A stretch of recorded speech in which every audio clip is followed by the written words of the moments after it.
Good day mga kabengbeng, welcome to Mr. Yuhan Pabi. So quick review lang po tayo ng ating Airsoft Gas Blowback Pistol. It's a toy only, ang ating Army Armament R610-3. Ayan, so kanyang material, build material ay metal, gas blowback pistol, semi-auto function and safety, hop-up adjustable, and then yung kanyang FPS halos nasa 350 FPS. Ito po ay color for fall, violet, ube. So meron din po tayong available nito na color black. Ayan, so nakamago na din po yan, naka-extended mag release. And then yung kanyang trigger, tactical trigger, naka-ambidextrous safety.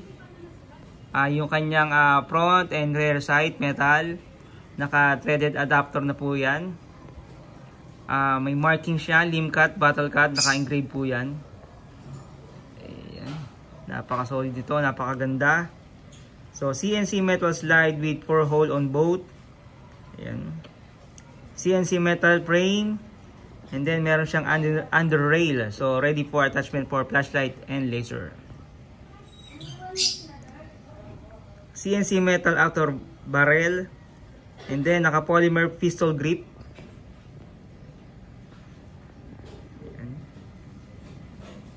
So, naka-ambidextrous safety na rin po yan.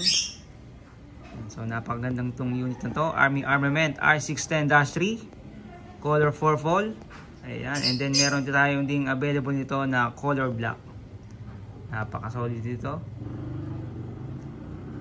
Nag-try akong palitan yung kanyang slide. So, napaka-solid. Ang ganda.